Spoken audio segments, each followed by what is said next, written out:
อีเมดกับดักพริกแดงโซนี่ก็เลี้ยงดูปูเสือญาติโยมที่เดินทางมาจากจังหวัดเชียงใหม่เปิ้นก็หลวงพ่อน้ำพริกตาแดงนี่อร่อยเนอะอร่อยแล้วก็แย่ใดเปิ้นก็จอกเนาะจอกใส่ถุงข้าวเหนียวไปด้วย บอกว่าทางกลางต่างก็อย่าเอาตัวกลางต่างนะเซาะแค่หมูให้น้อยครับหลวงพ่อนี่ก็คือการได้ชิมรสอาหารท้องถิ่นนะญาติโยมชอบอาหารท้องถิ่นก็ต้องขอบคุณอนุโมทนาญาติโยมที่ทำบุญทอดผ้าป่าสามัคคีกองทุนวิทยุชุมชนคณะสงฆ์ที่อำเภอฝางของเฮาที่ผ่านพ้นมานี้รวบรวมได้ปัจจัยทั้งหมดเนี่ยญาติโยมนะปัจจัยทั้งหมดได้รวบรวมได้ 71,170 บาทนะ 71,170 บาทท้ายมันก็170เนาะ170 170 บาทก็ต้องขอบคุณอนุโมทนากับญาติโยมที่ร่วมกินร่วมตามเงินปัจจัยที่ได้มาจากการทอดผ้าป่าสามัคคีหลวงพ่อก็จะได้จัดซื้อเครื่องคอมพิวเตอร์ญาติโยมเครื่องคอมพิวเตอร์แบบใหม่แบบเก็บข้อมูลได้ดีๆเอาป้อนข้อมูลใส่ลงไปแล้วก็เก็บธรรมะเก็บอย่างตั้งหลายปวงใส่ลงไปก็จะเป็นการเผยแผ่ธรรมนึกแก่ศรัทธาญาติโยมท่านผู้ฟังต่อไปปัจจัยทั้งหมดได้อยู่ 71,170 ก็มีคุณโยมปราณีปัญโยบ้านเจียงใหม่อันนี้บ้านพื้นเพเดิมก็เกิดที่เมืองฝางเป็นกัน10,000 บาทคุณครูทิรินทร์รัตนดาวทิตะชัยบูรณ์ทิตะธัญบูรณ์ 5,000 บาทคณะธรรมรักษาอำเภอฝางรวบรวมปัจจัยได้ 3,000 บาทชมรมผู้ปฏิบัติธรรมประจำวันเสาร์โดยการนำของแม่จงดีเชื้อกันทาประธานชมรมก็รวบรวมได้ปัจจัยจำนวนประมาณ 5,000 บาทแต่ก็มีพ่อขายสุภากุลป่าบงหมู่1ตำบลท่าโง้มอำเภอพานเชียงราย100 บาทแม่อามโกดคำปางปอย100 บาทขอโทษดิป้อขายตะกี้ 1,000 บาทเนอะ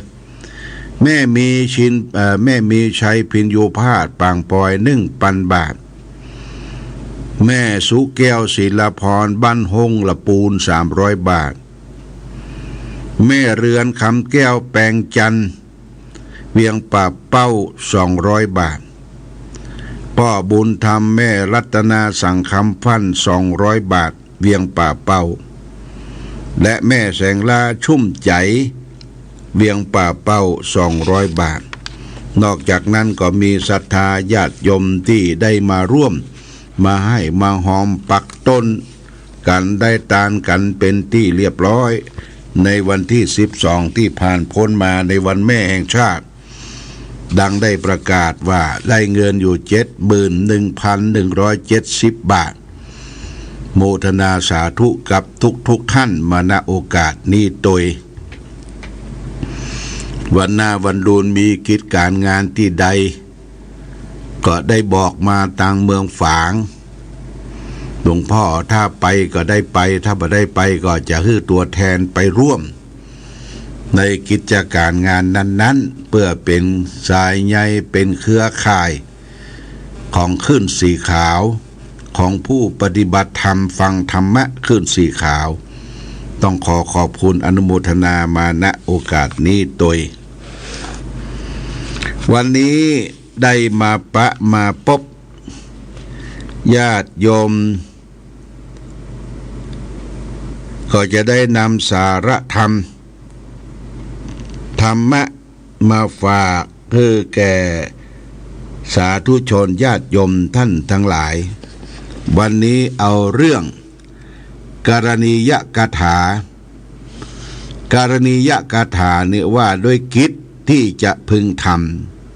ำกิจการงานที่จะพึงทำด้วยว่าทำเป็นกิจทำเป็นกิจวัตร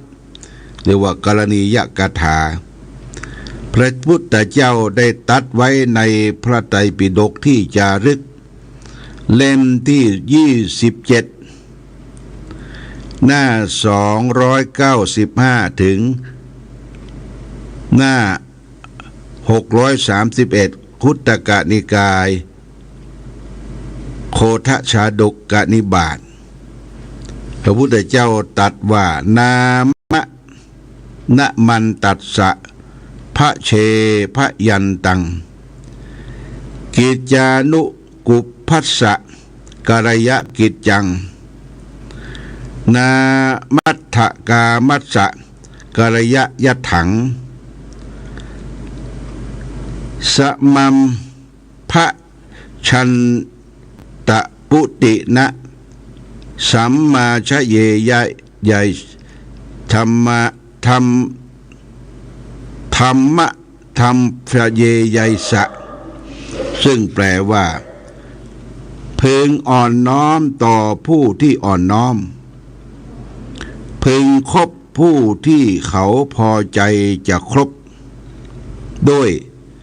พึงทำกิจแก่ผู้ที่ช่วยทำกิจไม่พึงทำความเจริญให้แก่ผู้ที่ต้องการความเสื่อม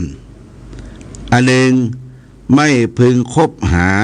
สมาคมกับผู้ที่เขาไม่พอใจจะคบหาสมาคมด้วยอันนี้เป็นกรณียกถาว่าด้วยกิจที่จะพึงทำนี่ญาติโยมนะก็จะอธิบายคือท่านทั้งหลายได้รับทราบว่าพึงอ่อนน้อมต่อผู้ที่ควรอ่อนน้อมนามะนะมันตัสสะพระเชพระยันตังพึงอ่อนน้อมต่อผู้ที่อ่อนน้อมคำว่าอ่อนน้อมถ่อมตนนี่เราได้ไปพบกับผู้ที่ได้แสดงออกซึ่งความอ่อนน้อมถ่อมตนเราก็ต้องมีกิริ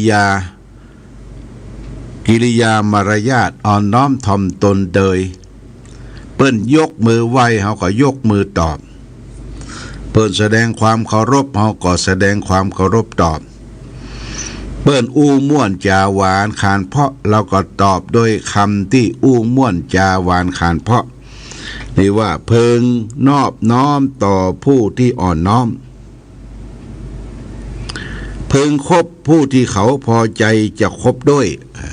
คบคนนะคบคนให้ดูหน้าซื้อผ้าให้ดูเนื้อเขาจะคบคนก็ถ้าดูถึงแต่ถึงที่สำคัญก็คือดูถึงใจเนี่ยถึงใจโดยซื้อคบคนให้ดูหน้าซื้อผ้าหูดูเนื้อถึงจะเจี้ยแต่ก็คือคบถึงใจเนี่ยบางทีมันหน้าตาเจ็ดดีนะหน้าหล่อเหลาเอาการ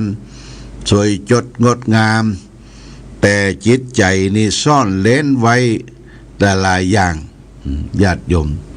ข้างนอกสุขใสข้างในครุขระเรียกว่าข้างในบาลาบเรียบข้างนอกสุขใสงามแต้หล่อแต้สวย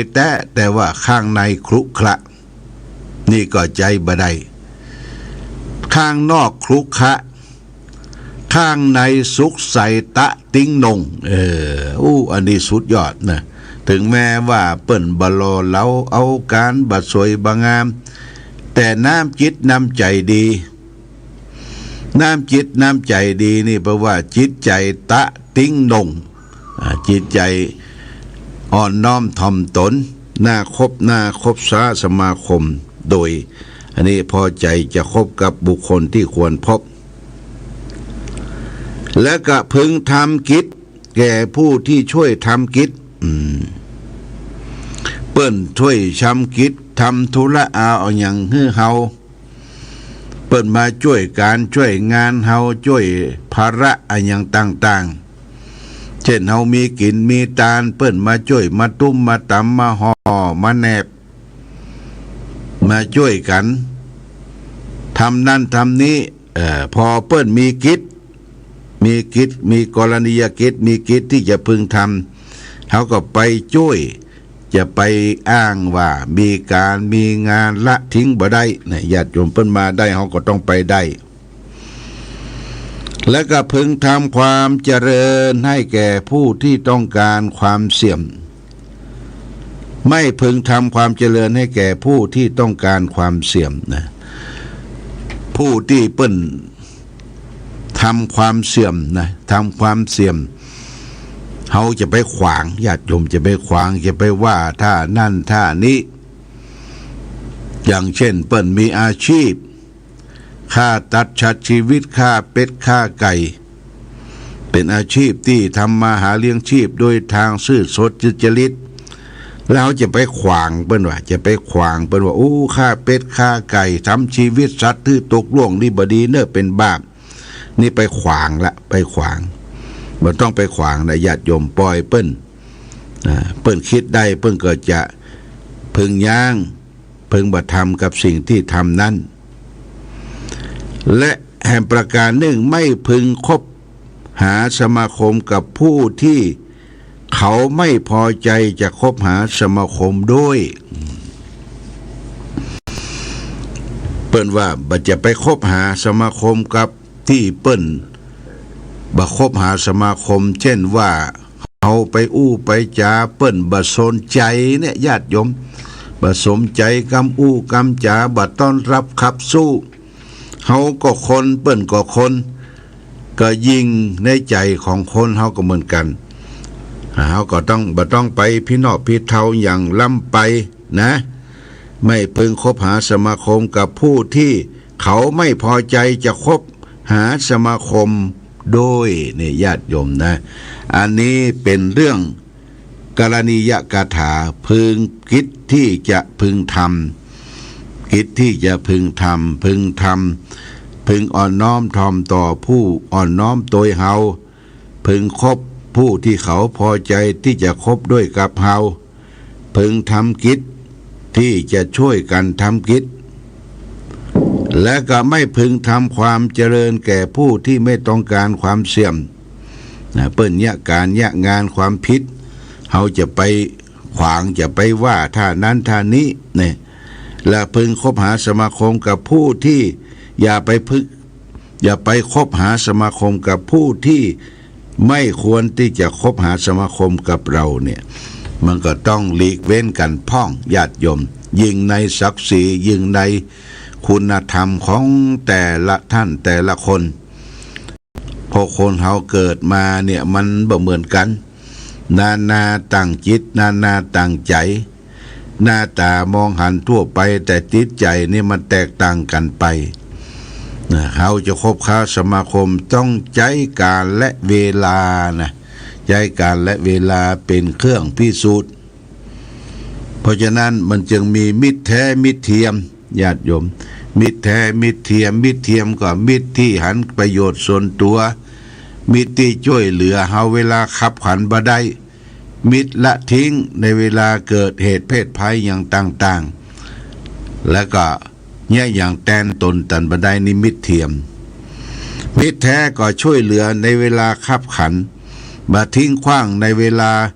อันที่เฮาตัวทุกข์ตัวยากตัวลำบากนี่มิตรแท้อย่างก็ช่วยเหลือเฟื่อฟายซึ่งกันและกันนี่เป็นสิ่งที่เป็นกรณียกถา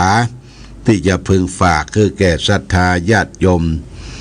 ท่านสาธุชนทั้งหลายได้พึงรับทราบรับฟังเพื่อจะได้น้อมนำไปเป็นเครื่องคิดสะกิดเตือนใจการอยู่ร่วมกันในเวลานี้นะอันนี้ก็ขอฝากไว้ เอาแหมเรื่องหนึ่งญาติโยมเรื่องนี้เรื่องของเทสสกถาเทสสกถานี่ก็ว่าด้วยคนที่น่ารังเกียจนะคนที่น่ารังเกียจนี้อย่างใดพระพุทธเจ้าก็ตรัสไว้ในพระไตรปิฎกเล่มที่27หน้า360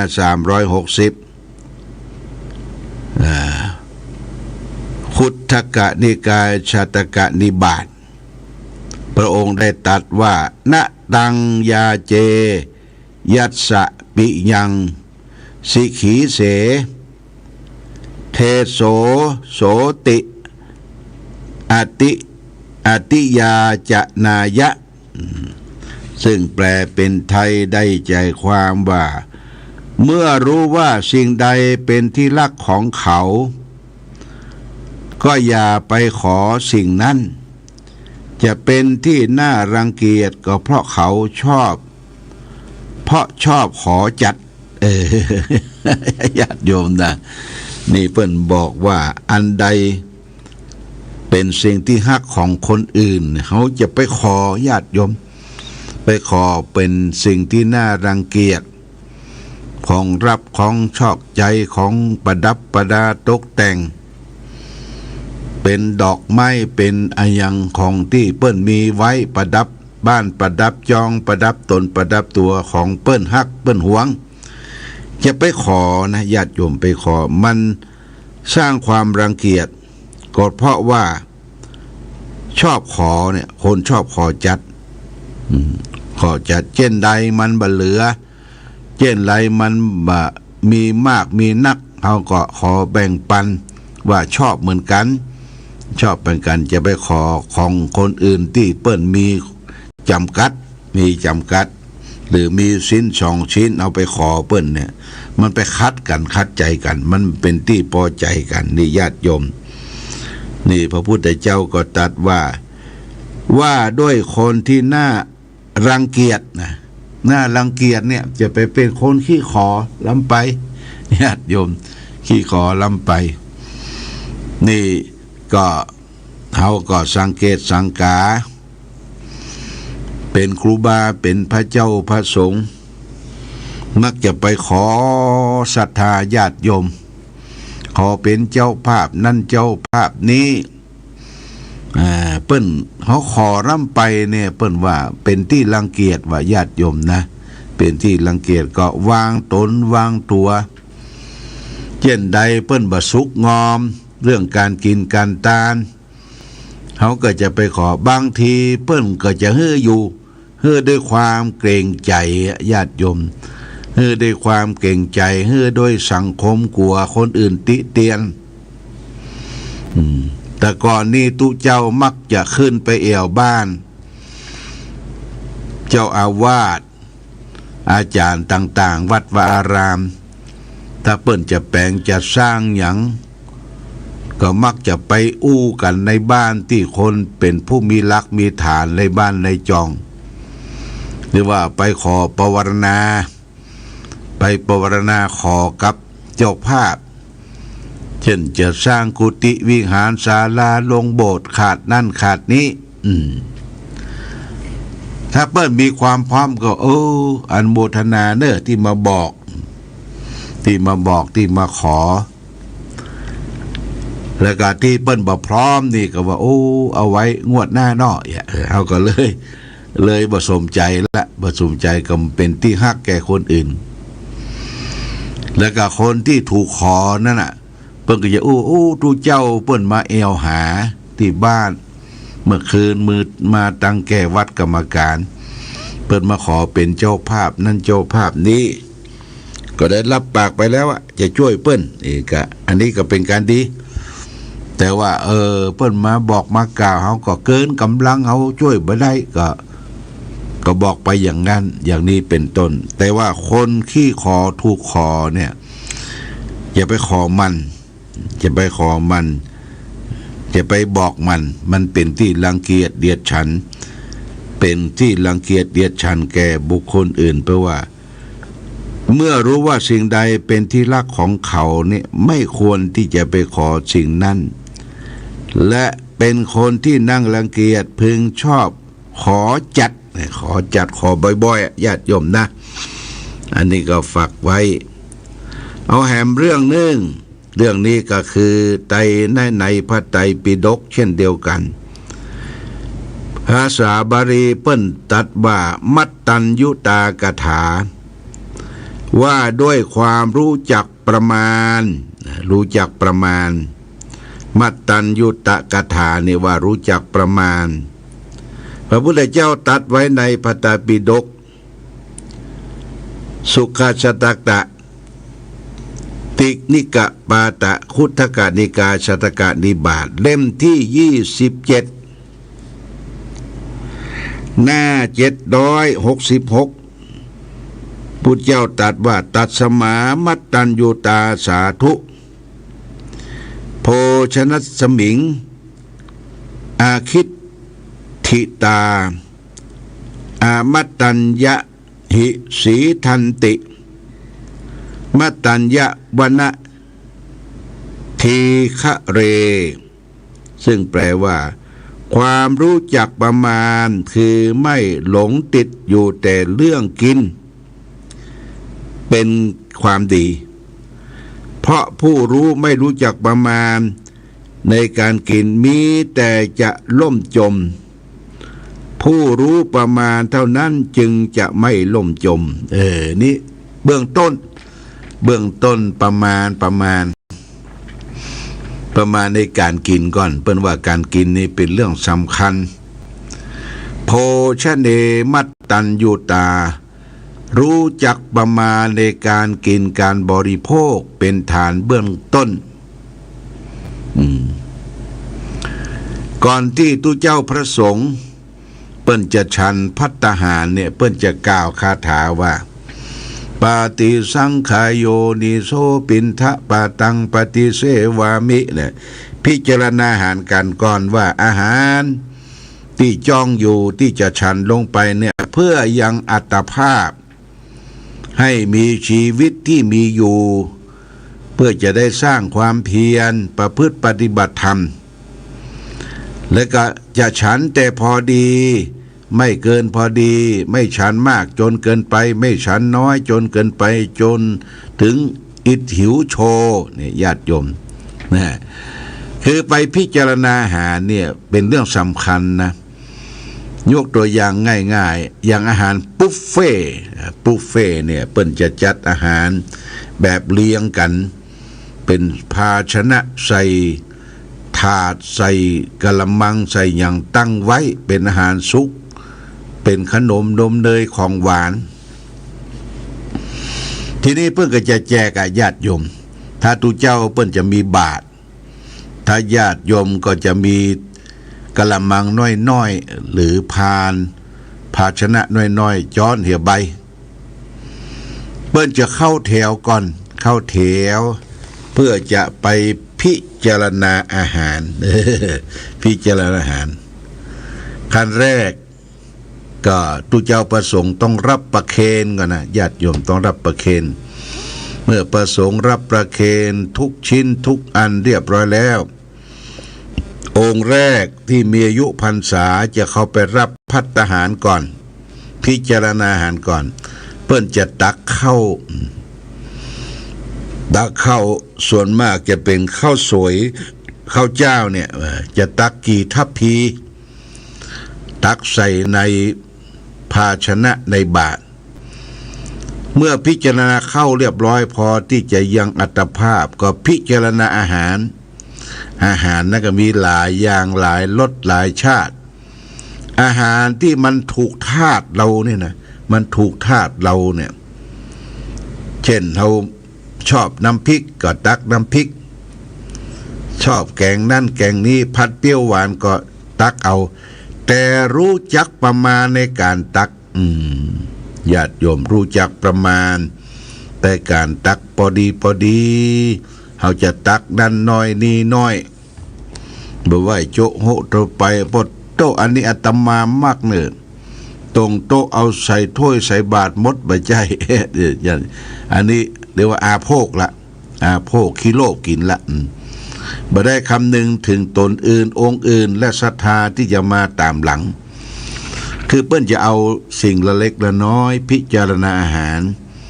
พอประมาณตัก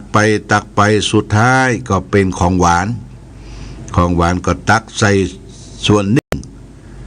ในบาทเดียวกันนะเอาไว้ซีกหนึ่งพอประมาณว่าฉันแล้วมันพอดีบัดฉันอิ่มมากจนเกินไปบัดน้อยจนเกินไปรู้จักโภชเนมัตตัญญูตารู้จักประมาณในการบริโภค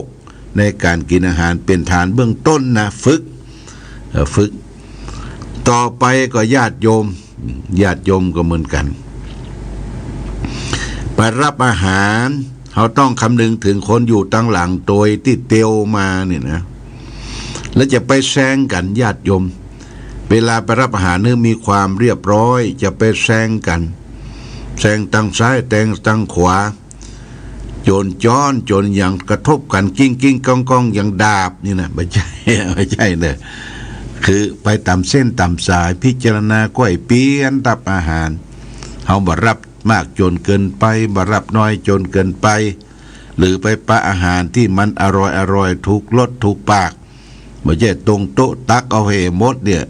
เป็นคนหันประโยชน์ส่วนตัวนี่มันก็บดีนะบดีเนอะอสุจีมนุษย์มนุษย์ผู้เห็นประโยชน์ส่วนตนเป็นคนไม่สะอาดนะญาติโยม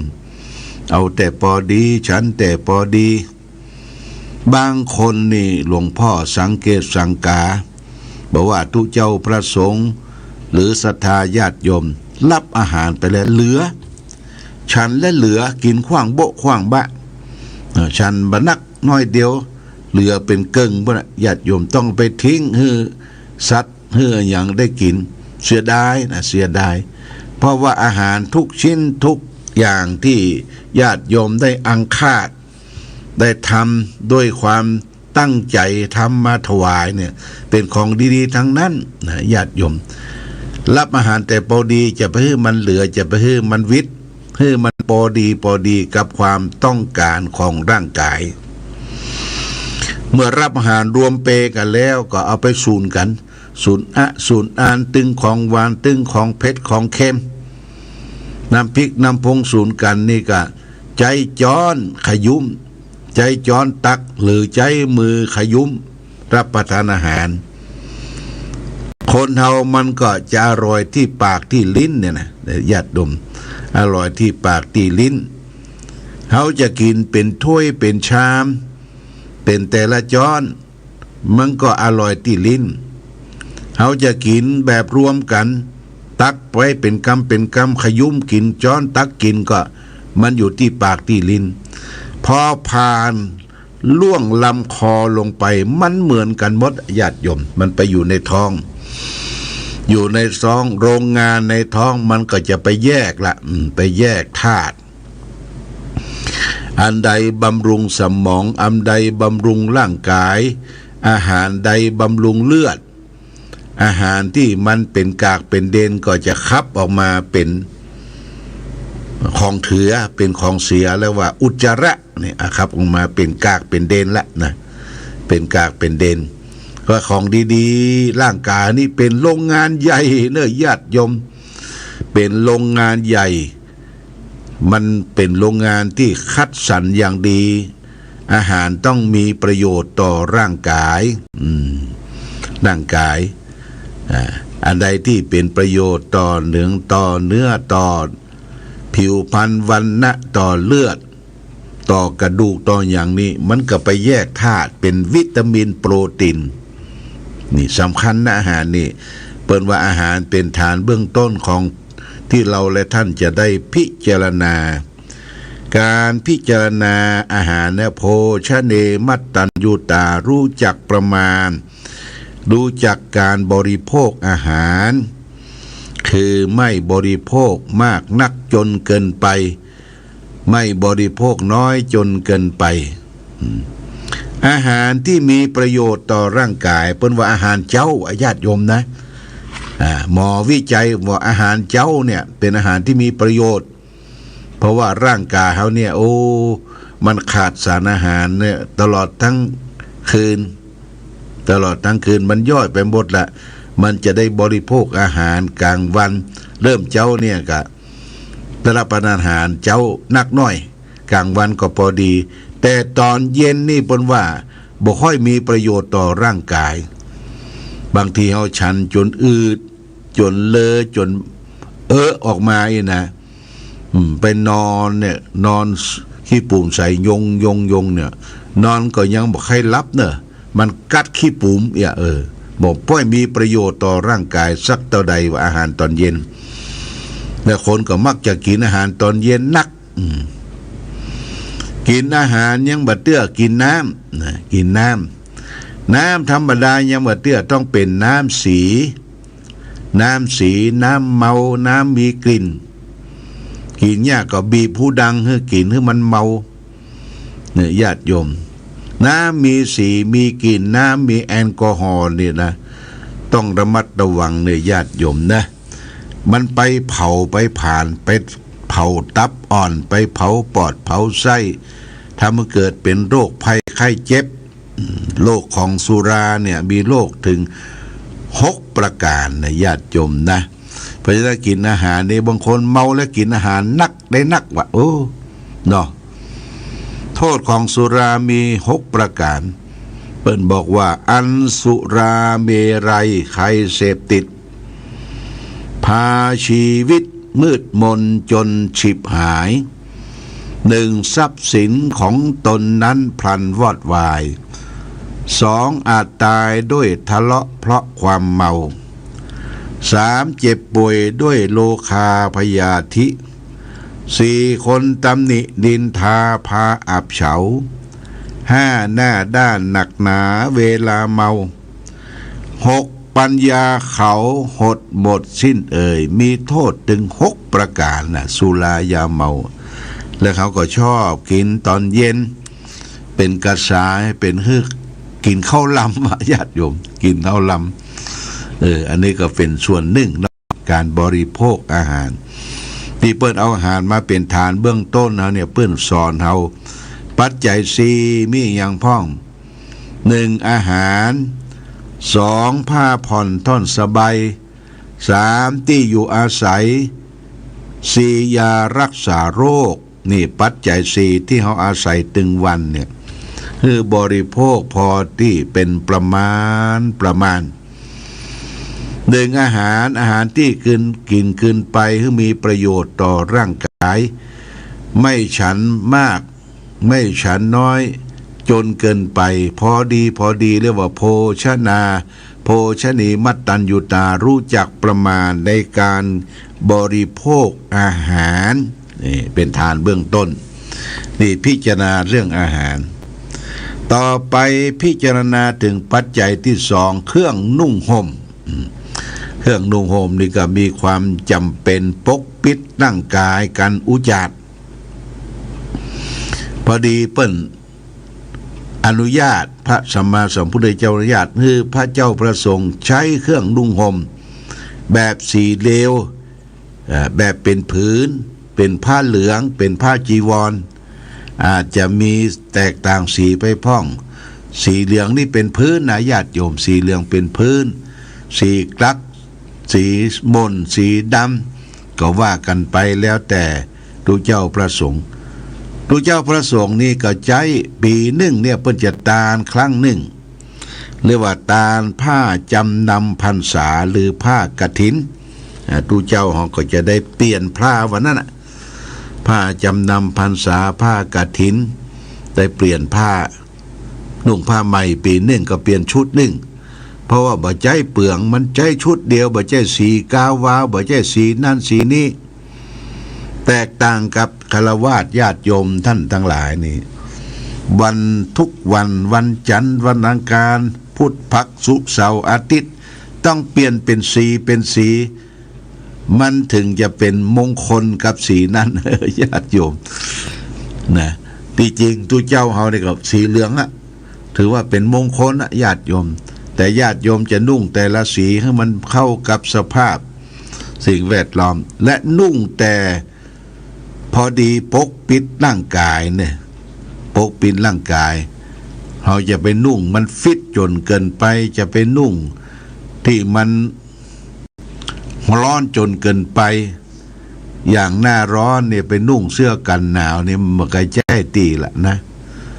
แล้วจะไปนุ่งโอโยอกหยกลำไปฮื้อปองงามพอดีนะเครื่องนุ่งห่มนี่ก็เป็นเรื่องสำคัญ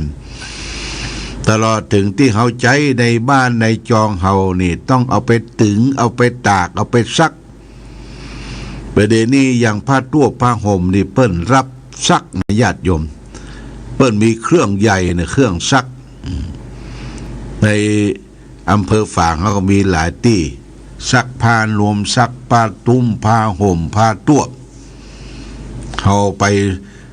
ใส่ถุงดำใส่ถุงอย่างไปให้เปิ้นซักเปิ้น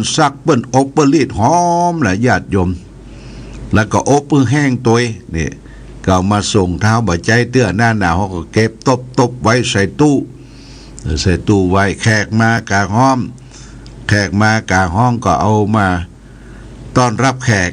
มือนอนที่บ้านที่จองมีสลีพับมีผ้าปู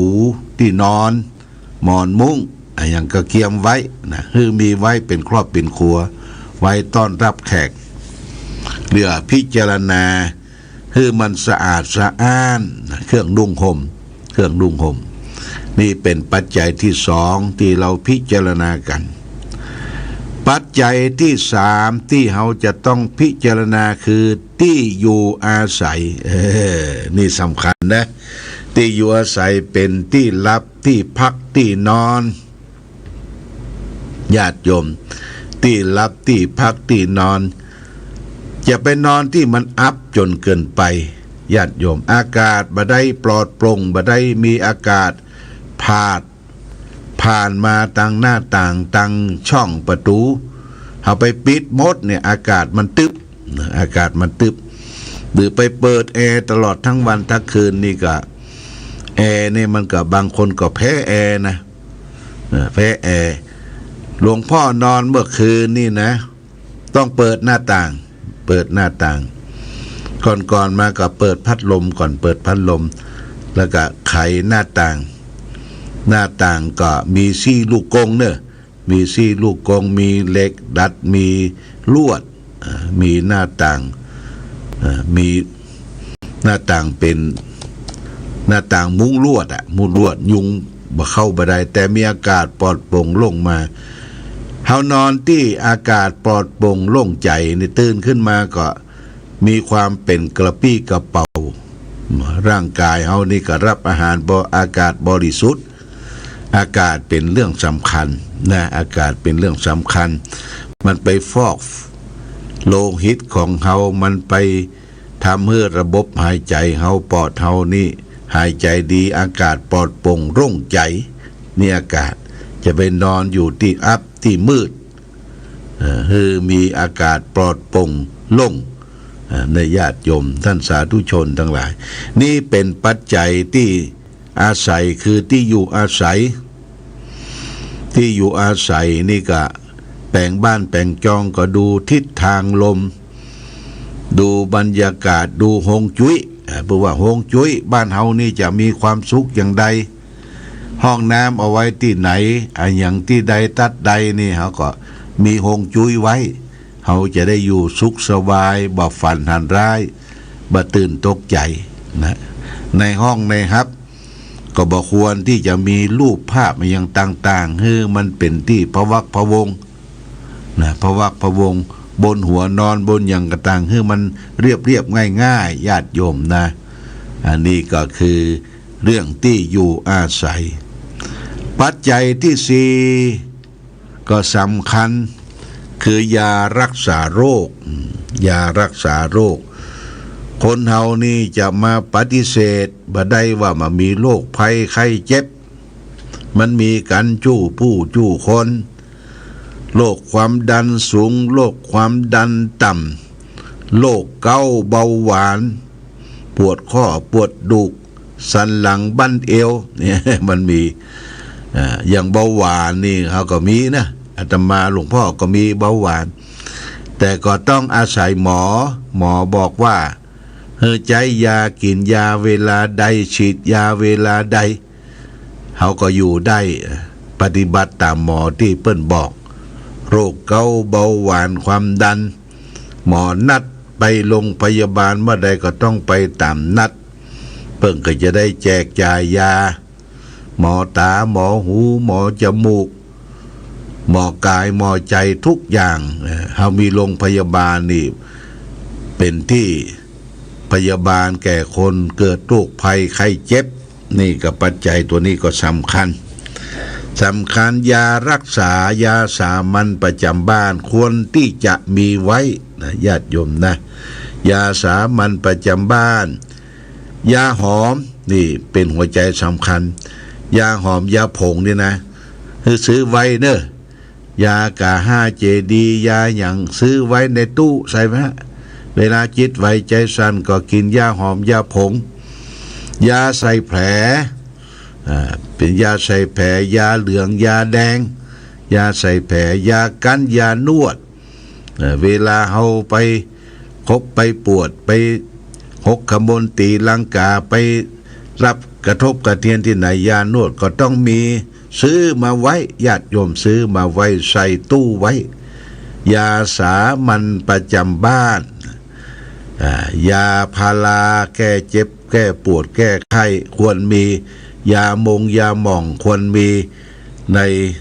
ยาสามัญประจำบ้านอันใดที่บ่มีเกิดไว้เนอที่หลวงพ่อบอกนี่นะยากินยาทายาใจยาเจ็บต้องเจ็บปุ่มอย่างเกียมไว้เวลาวิทย์ลวดโจดเขินมาจะต้องบ่พร่องไปห่อหั่นห่อนี่ไปเปิดในตู้ยามันมีหั่นซับมันมีหั่นพร้อมหมดนี่เรียกว่ายาสามัญประจำบ้านเป็นปัจจัยที่เป็นปัจจัยที่ยีคือยารักษาโรคเขาก็จะต้องมีจะต้องฮิบจะต้องรักษาเอาไว้อย่างดีเป็นต้นตีก่ออู้จาเฮือแก่ศรัทธาญาติโยมว่าทุกสิ่งทุกอย่างนั้นเขารู้จักประมาณเรียกว่ามัตตัญญูตากถามัตตัญญูตาความรู้จักประมาณในการบริโภคในการกินในการอาศัยปัจจัยสี่รู้จักพอดีนะปัจจัยสี่ปัจจัยที่หนึ่งคืออาหารปัจจัยที่สองเครื่องนุ่งห่มคือเครื่องนุ่งห่มที่เขาใจเขาสอยตึงวันฮื้อสะอาดสะอ้านคือเขาถูกต้องตามกาลสมัยไปวัดไปวานุ่งจะได้แต่งตัวจะได้เนี่ยเข้าสังคมไปงานศพงานซากแต่งจะได้นี่ก็รู้จักประมาณในการใช้เครื่องผ้าอาภรณ์ตลอดที่นอนหมอนมุ้งตยปัจจัยที่สามคือที่อยู่อาศัยของเฮาฮื้อสะอาดสะอ้านปลอดโปร่งโล่งต่อลมดินฟ้าอากาศนี่ญาติโยมนะฮื้อสะอาดสะอ้านเช็ดถูในบ้านในจองมีโต๊ะรับแขกมีโต๊ะที่นั่งที่ยังดูโทรทัศน์ดูยังจะไปนั่งแทบนั่งเก้าอี้ดูอาจจะเป็นเก้าอี้เคียงนอนหรือเก้าอี้ใดก็ได้ในญาติโยมเฮาแก่ตัวมาแล้วนะจะไปนั่งทรมานร่างกายนี่ส่วนของที่ปัจจัยคือที่อยู่อาศัยสำคัญสุดท้ายยารักษาโรคนะยารักษาโรคภัยไข้เจ็บเกิดมีกับจูผู้จูคนมีตู้ยาสามัญประจำบ้านญาติโยมตู้ยาสามัญประจำบ้าน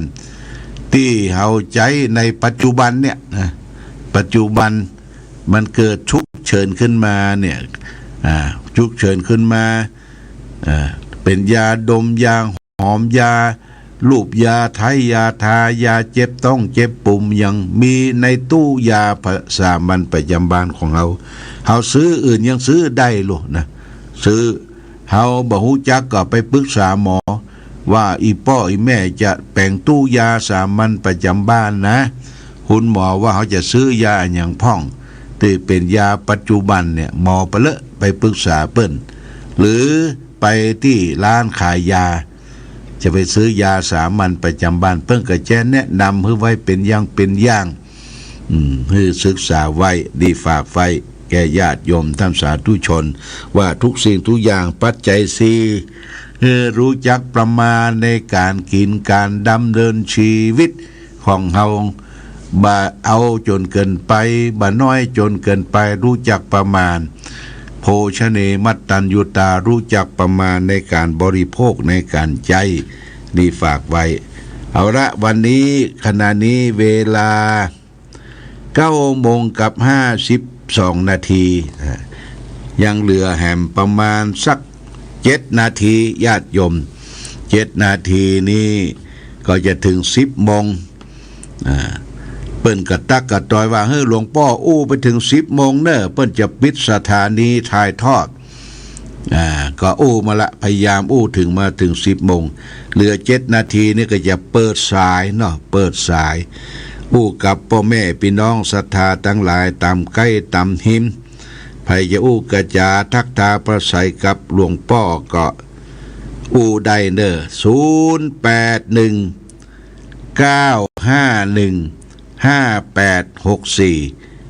เจิญนะเจิญตอบรับว่าอยู่ที่ไหนฟังชัดเจนเป็นประการใดเมืองฟางแม่อายชัยประการต่างอำเภอต่างจังหวัด0819515864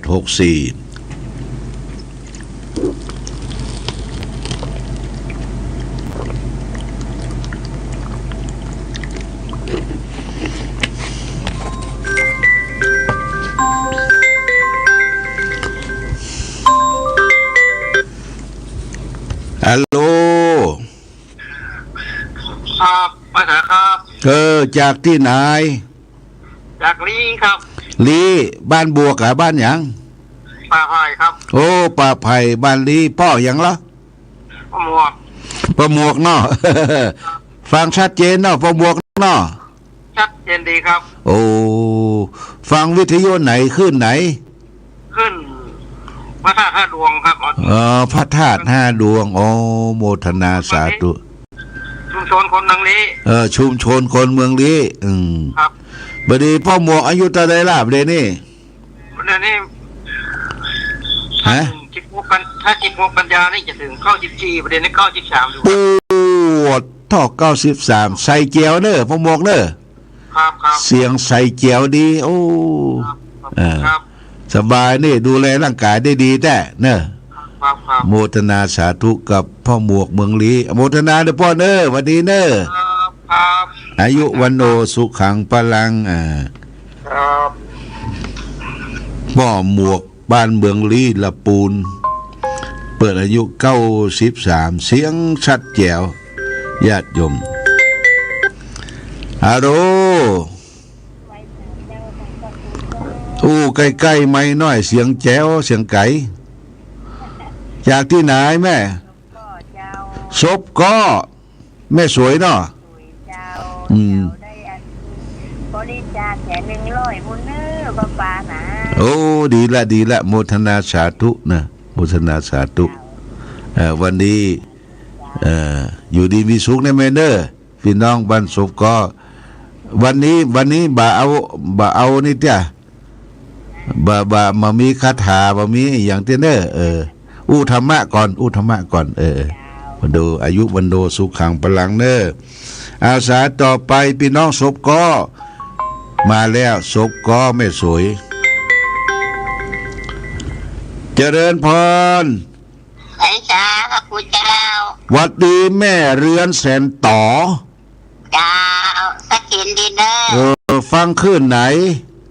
ทางขึ้น94เจ้า94เอาฝ่ายหินเชียงใหม่ขอบคุณอาจารย์โมเดิร์นแม่จันโมเดิร์นโอเคสุดยอดแม่เรือนแสนต่ออายุวันโดสุขังพลังไม่เรียนเนอร์เจ้าอายุวันโดสุข